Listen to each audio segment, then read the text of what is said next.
ওনারা কতদিন থাকবেন সেটা একটা রোড ম্যাপ যদি দেয় তাহলে আমরা বুঝতে পারি যে কী রাষ্ট্র মেরামতের কাজ ওনারা হাতে নেবেন।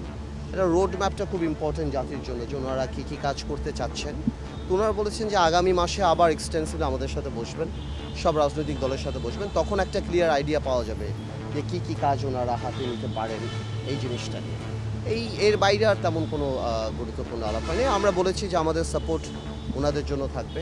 আমি রিকোয়েস্ট করেছি যে যারা সদস্য আছেন ওনারা জানি রাজনৈতিক বক্তব্য না দেন। আজকাল একটু রাজনৈতিক হঠাৎ করে দেখা যাচ্ছে রাজনৈতিক বক্তব্য, এতে করে হঠাৎ করে মানুষের মধ্যে একটা রিয়াকশন আসতে পারে বা অন্য কোনো মেসেজ যেতে পারে। হ্যাঁ, তো আমি বললাম যে উপদেষ্টারা যাতে এই জিনিসটা মাথায় রাখেন, রাজনৈতিক বক্তব্য দেওয়া থেকে বিরত থাকেন। এই প্রসঙ্গে বলি, এই যে বললেন যে উপদেষ্টারা রাজনৈতিক বক্তব্য অনেক কথা বলছেন, কাউকে ফিরিয়ে আনার বিষয়ে বলছেন, এবং একই সঙ্গে যারা আন্দোলনের সঙ্গে যুক্ত ছিলেন তারা আবার আন্দোলনের ডাক দেওয়ার ঘোষণা। না, আমি সেটাই বললাম, এটা আমার কাছে এই প্রথম জায়গা, মানে এই প্রথম স্টেপে আমার কাছে একটু মিসআন্ডারস্ট্যান্ডিং মনে হচ্ছে। বিকজ যেটা ট্রিগার হয়েছে এই রাজনৈতিক বক্তব্য দেওয়ার জন্যে আওয়ামী লীগের যাওয়া হয়েছে একটা রেভলিউশনের মাধ্যমে। তো এটাকে অনেক কুল ডাউন করতে দিতে হবে জাতিকে, আমাদেরকে, আমরা সবাই এফেক্টেড। হ্যাঁ, হাজার মানুষ মারা গিয়েছেন এখানে, আরও বেশি, 17 বছরের এই শাসন।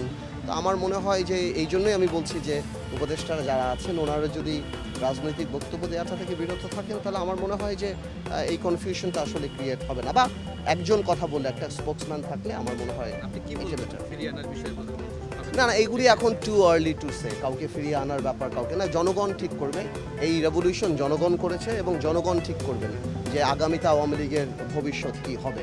সামনে এই যে গণহত্যা, তার বিচার আছে, তার আরও অনেক কিছু, আরও অনেক ইনভেস্টিগেশন আছে, কোথা থেকে বের হবে, কি হচ্ছে না হচ্ছে, সব কিছুর পর মানুষ ঠিক করবেন। রাজনৈতিক দল তো আসলে কাগজে কলমে হয় না, আর এটার ভাগ্য নিয়ন্ত্রণও কলমের খোঁচায় হয় না। জনগণই দাঁড় করায়, আবার জনগণই ছিটকে ফেলে দেয়। তো সময় বলে দেবে কি হবে। ঠিক আছে,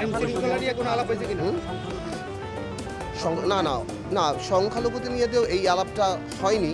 তবে এটা সত্যি কথা, মানে আমার আগে যারা আলাপ করেছেন, পরে আমি যাদের সাথে কথা বলেছি, এটা নিয়ে আমরা সবাই কনসার্ন যে আমরা সংখ্যালঘুদের এই প্রোটেকশনটা কিভাবে দেয়া যায়, বা এটাও মানতে হবে যত না হয়েছে তার বেশি ফলো করে বলানো হচ্ছে, এই জিনিসটা বলা হচ্ছে, সেদিকেও কেয়ারফুল থাকতে হবে। আর পুলিশ বাহিনীতেও তো দেখলাম মাশাআল্লাহ আস্তে আস্তে নেমে যাচ্ছে। তো আমি শিওর বাই টাইম ইনশাল্লাহ ঠিক হয়ে যাবে।